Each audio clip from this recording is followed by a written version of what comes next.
Stepping from our ordinary world into the fantastical, Immersive XP explores the weird and wonderful imaginations behind a diverse range of themed experiences.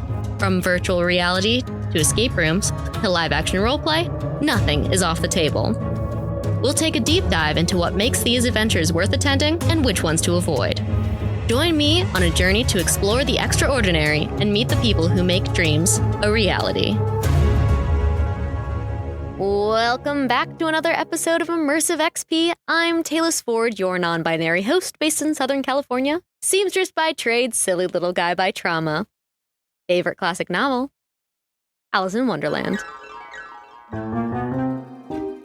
Fun fact of the week. The classic 1960 film, The Time Machine, had a one-of-a-kind prop. Well, a time machine. The director, George Powell, co-designed the prop to look like a classic winter sled with a barber-style chair with a giant dish in the back. After filming, it waited in the MGM Pictures storage for over a decade until a large auction put it up for bid. Bob Burns, a friend of George Powell and a film prop collector, hoped to have a winning bid with $1,000. But it ended up selling for over $8,000 to another collector. While heartbroken, Bob waited for his chance to own it someday. That day arrived 5 years later when someone found it in a damaged state in an Orange County thrift shop. Bob was able to finally purchase it for $1,000. With the original blueprints and a crew of builders, the time machine was restored to its original state. It has since been used for parties and other movies. You may still see it today at a local sci-fi convention. This week's episode is a daily quest, which is any immersive experience with a low barrier to entry, but still has a certain level of interaction.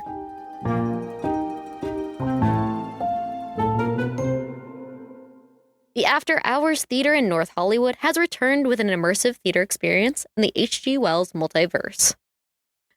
Welcome to Dark Library, The Time Machine. The year, 1894. Location, London.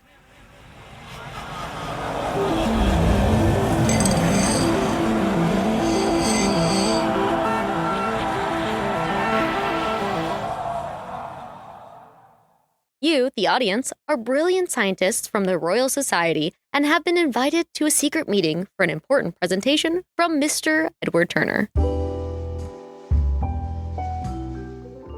What should be a normal meeting of discussion over drinks turns into something more sinister, as other familiar individuals have other plans in mind.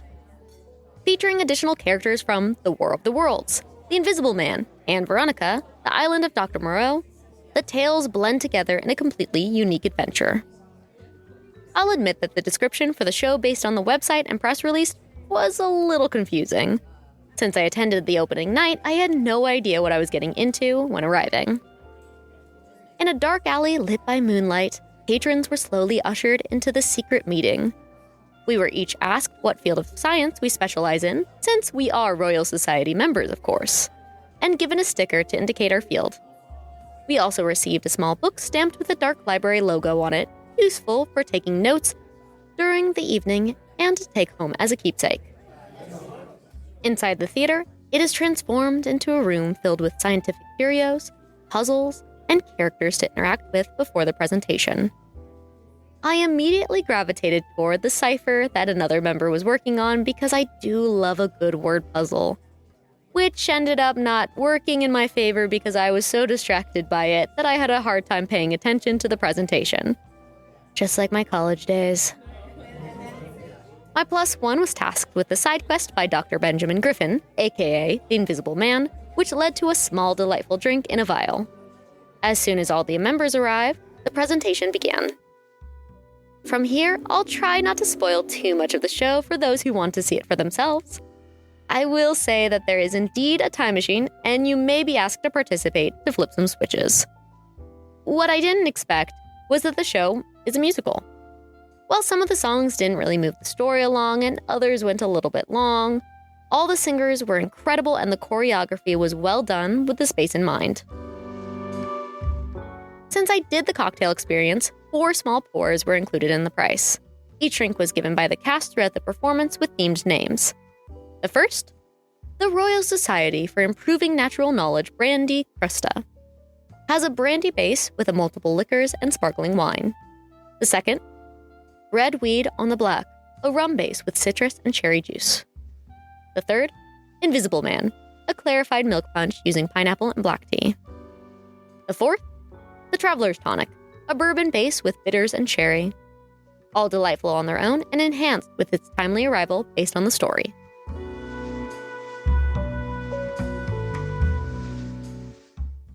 Things I liked. Every single character that I interacted with was such a delight to speak with.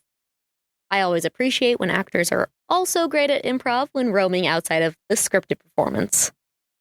I also spoke with many of the people who put the show together, such as the writer, Blaze Hemingway, and multiple actors after the show, and I love how genuine and warm each person was.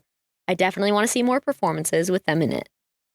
For a lot of cocktail pairings and immersive experiences, it's often pretty hit or miss with each drink, but I was pleasantly surprised by each. All were well made, which is also uncommon for pre-batch drinks. The cocktail designers really knew how to curate a menu that fit the theme. The practical and special effects used throughout the performance were so simple and effective in creating the space. Some felt like magic tricks, and others I applaud the perfect timing by the technicians. I also enjoyed the dress code for attendees being formal attire. With the majority of people dressed in the theme, it truly felt like a royal society.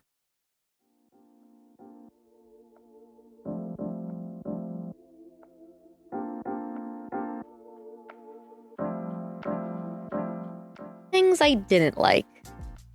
While I enjoyed entering into the space and being able to interact and solve some puzzles before the performance, honestly, I just wanted more time. Clearly, a lot of care was put into the set and cast, so more time to appreciate them would have improved my experience. As mentioned before, the cocktails themselves were really well done, but the drink pours were tiny. On average, a few ounces each. This meant that there was absolutely no concerns of over-drinking, but with the promise of 4 drinks, I thought I would at least get a little bit of a buzz. As for accessibility, there are warnings on the ticketing website about flashing and patterned lights, some loud sounds, and the use of fog. In addition, while the Black Box Theater is on a single floor and set up with enough space for seating and movement, before the show has started, it may feel a bit cramped with everyone moving around the room. Seating is provided for all attendees, and a majority of the time is spent in chairs. While you may be asked to get up to participate, you are under no obligation to do so. The theater is also wheelchair accessible, but the bathrooms are not. The most inaccessible part of the Dark Library is the location itself. The theater is in an alleyway behind a liquor store. With rideshare options, there is a way to get to the front entrance, but it's a little confusing. After Hours Theater also offers a single handicap parking spot next to the venue upon request, but that does not mean everyone has the opportunity to use it. The audience. The age limit for attendees is 13 and older, but some themes may be scary or better for adults. Tickets for the cocktail experience is 21+. This show is great for a range of people who want light to no interaction with immersive experiences. This is a great way to bring newer people into the immersive space, especially lovers of literature and science. The price. Tickets are on sale through May 15th for the 1.5-hour experience. General admission is $50, including fees, that gives you access to the performance. This is on average to slightly above prices for immersive experiences in the area, but you get to support a local performance group while you're at it. There's a lot of care put into the crew, sets, effects, costumes, and more that gets very expensive, so the admission is definitely worth it. As for the drink pairing, this is $86 and can be a cocktail or mocktail experience. Of course, this is another case of my pet peeve in play, with mocktails being just as expensive as the cocktails. Either way, I personally would not consider the pairings to be worth the additional $36 for such small pours. If the pour amount changed and the mocktail price was lowered, then I would change my mind. VIP tickets are $129, which has the best reserved seating that is front and center, nicer drink pairings, and character interactions that are for VIPs only. I personally feel very confused as to the pricing for the VIP ticket. For almost 3 times the price of the general admission, the costs do not add up to the value. The audience size is very small, so sitting anywhere is good, and there's not a lot of time for character interaction. If you'd like to support the theater, absolutely do purchase the VIP ticket, but I personally wouldn't. You don't have to have knowledge of H.G. Wells to enjoy the show, but I will admit that having some idea of the characters does make it more fun. Maybe Cliff Notes the books before arriving. Parking is residential, so be sure to arrive early or use a rideshare option so you're not late. Getting to the entrance is also confusing, but luckily they send a handy map in your email before the show. Overall, the After Hours Theater put on an incredible show, and I recommend everyone go to the Dark Library, the Time Machine, before it's gone. While some of the pricing is a little confusing, the general admission is definitely worth it. This would be a great evening for a date night, family outing, or just a time out with friends. I look forward to seeing more immersive adventures with the After Hours Theater to add to my North Hollywood-based experiences.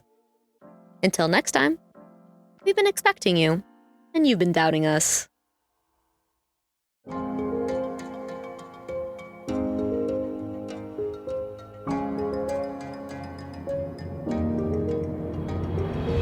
Check out our website, immersivexps.com, to join our free Ko-fi, which will have visuals and additional content of the immersive experiences discussed in each episode. If you are an immersive experience artist or creator, no matter how small, consider contacting us so you can take part on a future podcast.